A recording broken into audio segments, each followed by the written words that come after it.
Sorry. Welcome, everyone, to the Real Whovians cast, episode 553, The Silurians. Actually, Doctor Who and the Silurians. I'm your host, Matrix Lord 212. I'm with Phil. What's up, Phil? Hey, what's going on? What's up, Mike D? Hail Cthulhu. What's up, James? Cthulhu What's Fatagan. up, John? Not much. What's up, Connor? Bonjour, twat.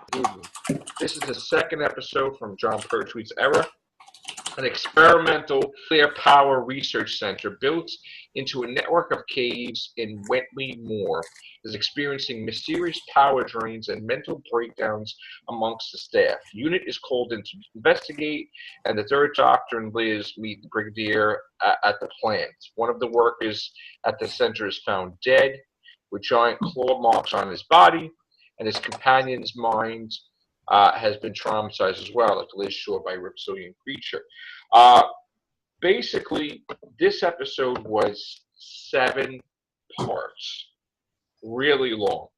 Of course, it was also the first time they called the Doctor Who in an episode, like in the title sequence, Doctor Who and the Silurians. And I basically, with this episode, I didn't like it as much as Spearhead from Space. I'll probably go into the rating later on.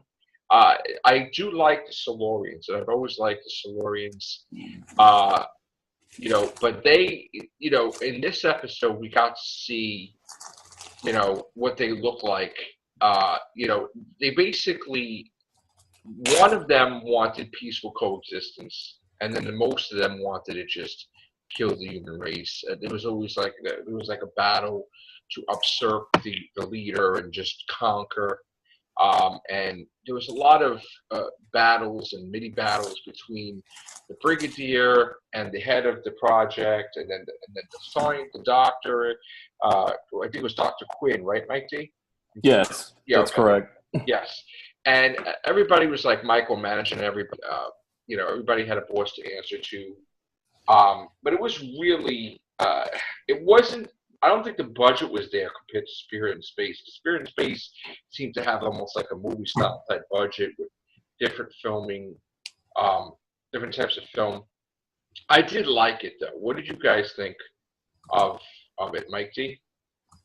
Well, I was going to say, like you said, Spirit from Space was actually the first, the first episode shot using color. This was the first actually to use the studio cameras, the color studio cameras. Right. And they started using the color separation overlay as their technique for the filming of the episode and the effects and all that stuff. But there's a couple of things that are interesting in this. It's the first to use the title Doctor Who and rather than just the Silurians. And Paul Darrow, that was in Blake 7 and would later be in Colin Baker's episode Time Lash, was in this in a minor role also. So just a few interesting things. The main thing when you mentioned this episode to me personally that I recall was living in Atlanta when I was a kid. I remember I was at a convention and comic book sci-fi convention, and this episode was run during the course of that Saturday evening while I was at the convention. So I actually had my parents recording it.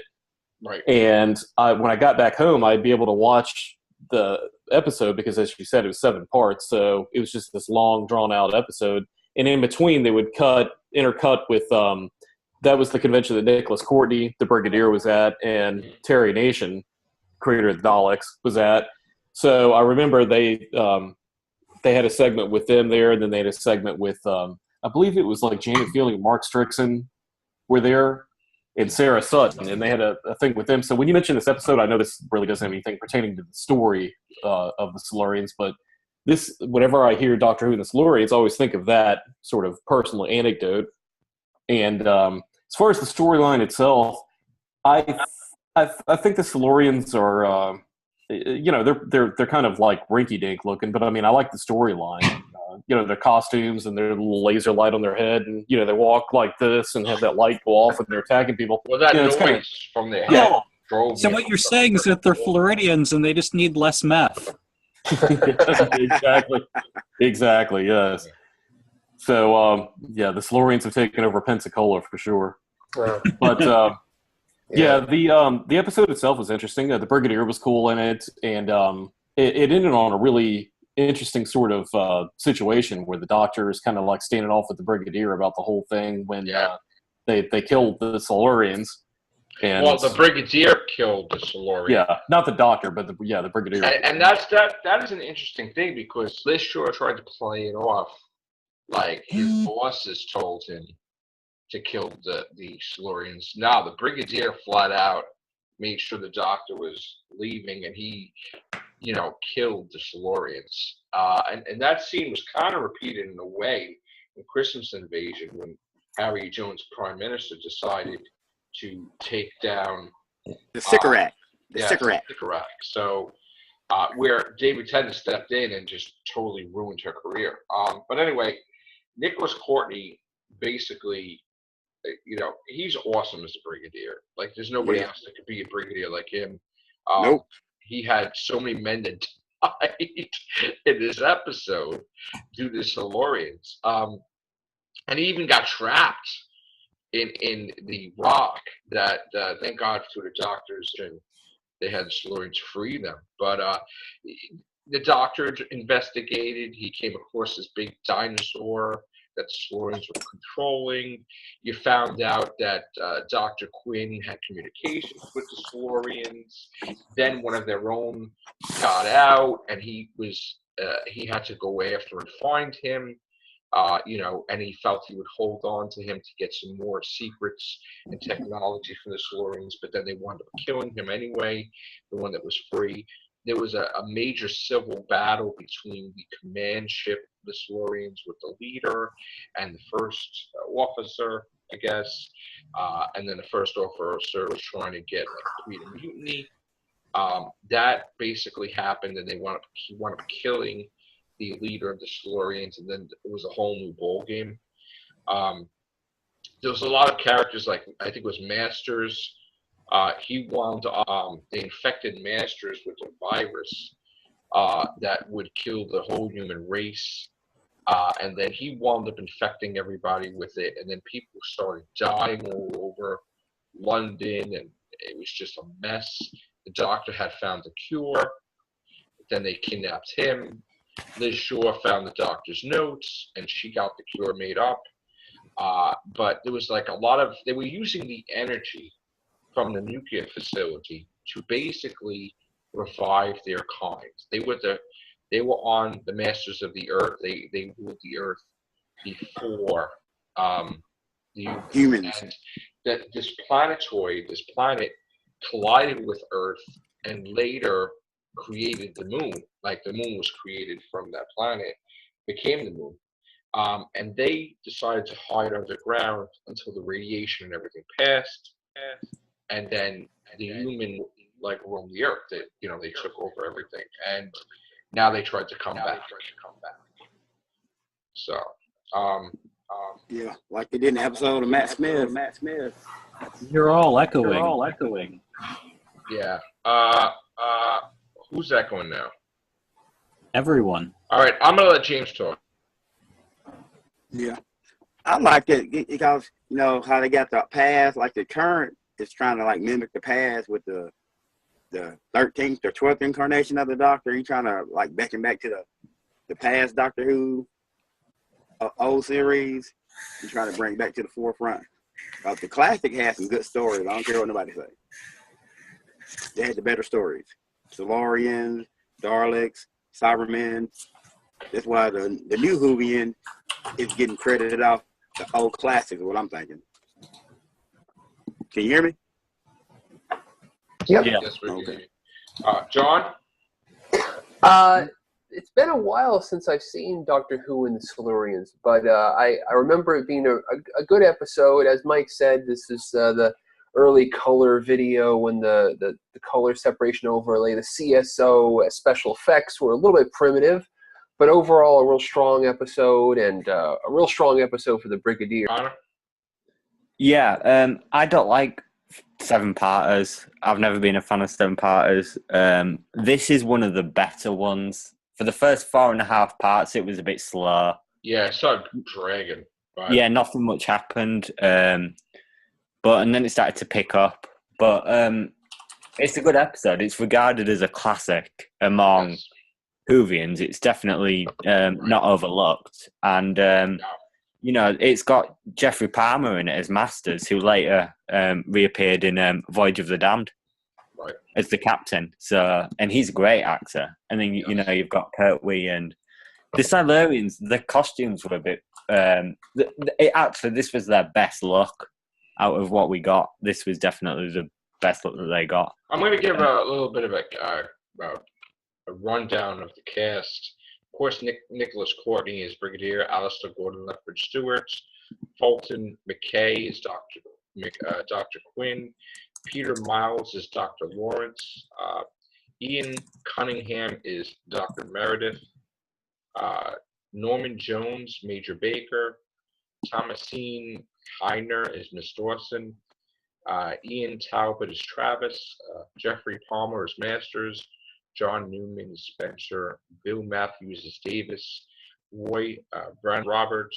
Gordon Richardson is Squire. Nancy Jackson is Doris Squire. Brendan Barry is the hospital doctor. Paul Darrow is Captain Hawkins. Richard Steele is Sergeant Hart. Alan Mason is Corporal Nutting. Harry Swift is Private Robbins. Derek Pollitt is Private Wright. David Carter is the old Silurian. Nigel Johns is the young Silurian. Pat Gorman is the Silurian scientist. David Carter, Pat Gorman, Paul Barton, Simon Keene, and John Churchill are Silurians. Oh, excuse me. Yeah. Real quick, I just wanted to say that I hope that David Icke isn't listening right now. And Peter Holliday is Silurian Voices. Written by Hulk. Or Hulk. David Icke.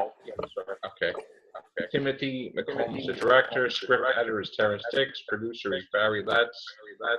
Incidental music composer is Gary Blyton. And each episode is 25 minutes. 7 episodes. Do they list who mopped the floor of the studio? Yeah. Started January 31st, 1970, and ended March 14th, 1970. Right. Thorough. Can I finish what I was saying? Yeah. Anyway, yeah, it was a good episode. Like I said, the first 4.5 parts. Everybody mute.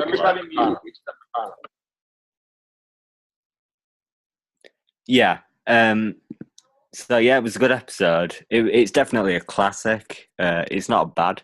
I don't like 7-parters. There's definitely ways in which you can narrow it down a bit. And this one particularly, I think that if you got rid of a bit at the beginning, it might have been a lot better and a lot better viewing and more manageable. But one thing I noticed with this, which would actually be in the whole of this little season 7, is that there's always an evil man who's the head of the business or the organization that the Doctor's actually in. So here it's Dr. Lawrence, like you had the guy in Spearhead from Space, and then you'd have one also in Ambassadors of Death, and then there's also one in Inferno. So that seems to be a recurring theme among this mini season. Throughout the show, period. Yeah, throughout the show, yeah. So yeah, that's just an observation I made. But Malcolm Holt is a good writer. He wrote the War Games, amongst others, and this is definitely one of the best classics. It's definitely not overlooked. But I don't like 7-parters, and I hope that, and I would have hoped that maybe they could have just cleaned it up a bit, edited it down a bit, and it would have been perfect. Yeah, they kept going back from the Doctor going into the caves, him getting lost. They wanted to get a search party. Then he's found. Then this guy goes to the cave. He gets captured. The Brigadier goes down there. He gets captured. Well, he gets trapped in the thing. The Doctor gets captured. It's back and forth, a whole bunch of things. The one thing that was annoying was that thing was penetrating my brain. Like the thing was just. I'm like, shut up! It's crazy. But I give it an 8 out of 10. I would. 19?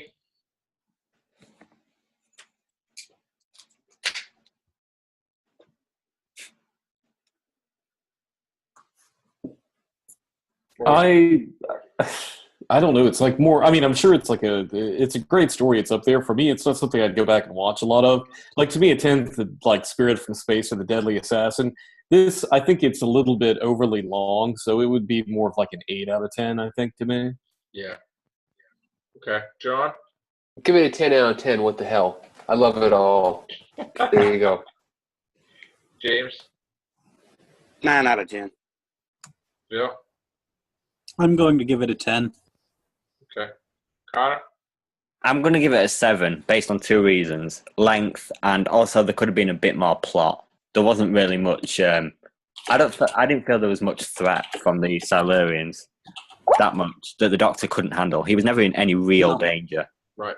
There was definitely more plot in that episode than an entire season under Moffat. Well, that's Indeed. true. I mean, there was a lot. Especially season 7.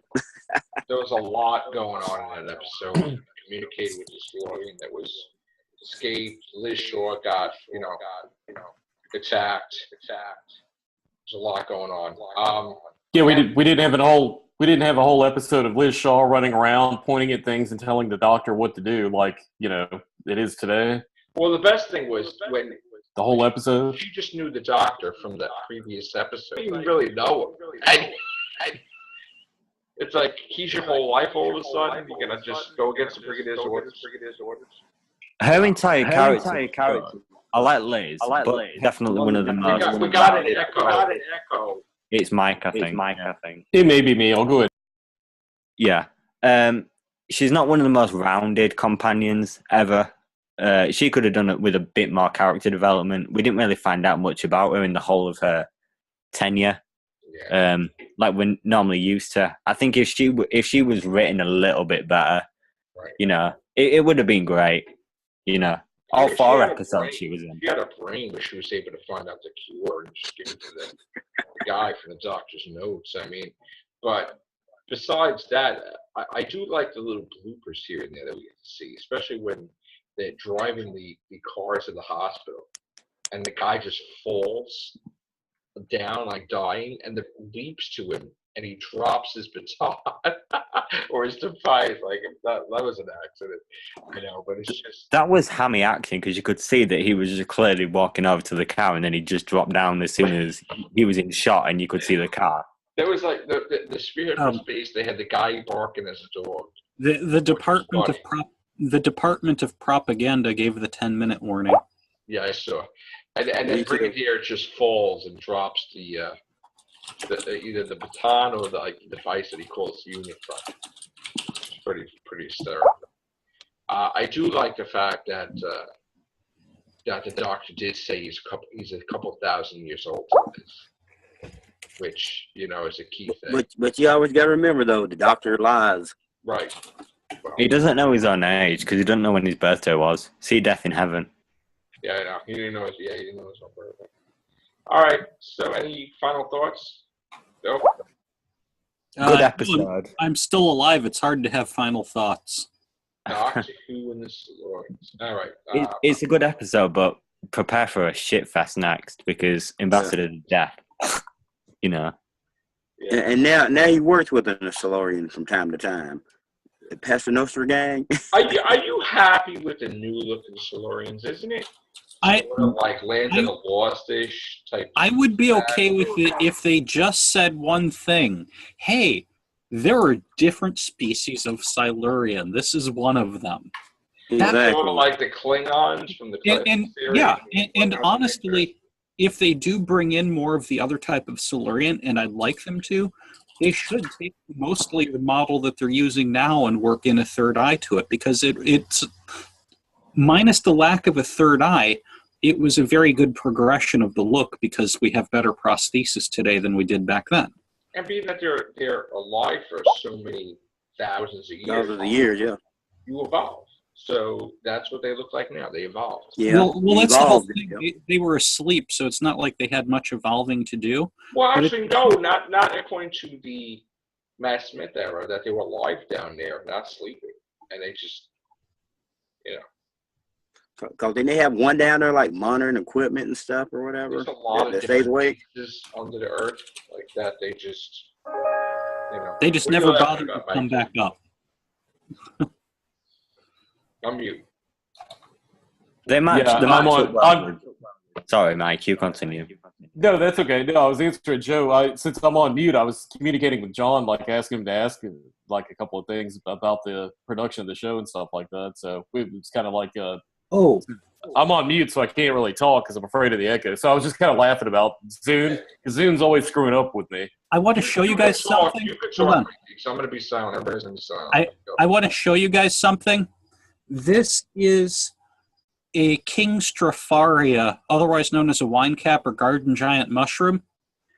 Keep in mind, I'm holding it in my hand.